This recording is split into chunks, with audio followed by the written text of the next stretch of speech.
সকাল সকাল ঘুম থেকে উঠে আগে কাপড়গুলি রোদে দিতে চলে গেলাম, কারণ কালকে যেহেতু কাপড়গুলি শুকায়নি বৃষ্টির জন্য, তো আজকে কিন্তু খুব সুন্দর রোদ্র উঠেছে, তাই ভাবলাম যে আগে কাপড়গুলি রোদে দিয়ে নেই, তারপর হচ্ছে বাদ বাকি কাজগুলি শুরু করব।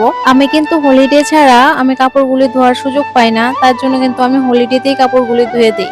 কিন্তু আমি যেদিনে কাপড়গুলি ধুয়ে দেবো ওই দিনে কিন্তু বৃষ্টি আসবে, এটা কনফার্ম। তো আমার আগে থেকেই জানা ছিল, সেজন্য কিন্তু আমি কাপড়গুলোকে ভিজানোর সময় কমফোর্ট দিয়ে দিয়েছিলাম।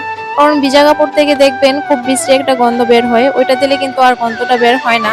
আর আমি কালকে রাত্রি কিন্তু ড্রেস গুলি ভিজিয়ে রাখিনি, তাই এখন ভিজিয়ে বিছানাগুলি তুলে নিচ্ছি। আপনারা হয়তো অনেকেই বলতে পারেন যে এই গরমের মধ্যে ব্ল্যাঙ্কেটটা কেন বিছানার মধ্যে আছে, কারণ এটাকে রাখবার মতন জায়গা নেই। সুকেসের মধ্যে তো অলরেডি কাপড়ে ভর্তি, আর সুকেসের মধ্যে ওইটা রাখা যাবে না, তার জন্য ভাবলাম যে বিছানার মধ্যেই রেখে দিই। ওদিকে কিন্তু বিছানাটা গোছাতে গোছাতে প্রায় গুলি কিন্তু অনেকটাই ভিজে গেছে, তার জন্য এখানে বসে বসে খেয়ে নিচ্ছি। আর সকাল সকাল খালি পেটে জল খেতে যে আমার কিরকম একটা বিশ্রী লাগে, অনেকটা কষ্ট করে আমার জল খেতে হয়, আমার খুবই বমি পায়, কিন্তু কি করব, জলটা না খেলে নাই হয়। আর এখানে আমি গুলিকে রোদে দিয়েছিলাম অনেকদিন যেহেতু হয়ে গেছে, আর এইগুলির মধ্যে পিঁপড়ে উঠে গেছে। তো এখানে হচ্ছে টবগুলিকে রোদের মধ্যে বের করে ভাবলাম যে এইগুলির মধ্যে একটু জল দিয়ে দিই, দুদিন ধরে কিন্তু এইগুলির মধ্যে জল দেওয়া হয় না। আর শাশুড়ি মা কিন্তু ফার্মের ড্রামগুলি এখানে ধুয়ে দিয়েছিল, তো প্রায় 1-2 ঘন্টার মতন কাপড়গুলির মধ্যে রোদ্র লেগেছিল। তো ভাবলাম যে শুকিয়ে যখন গেছে ঘরে নিয়ে আসি। আমাদের মহিলাদের ঘরে যে এই সমস্ত কাজগুলি আছে ওই কাজগুলোকে কিন্তু মূল্য দেওয়া হয় না।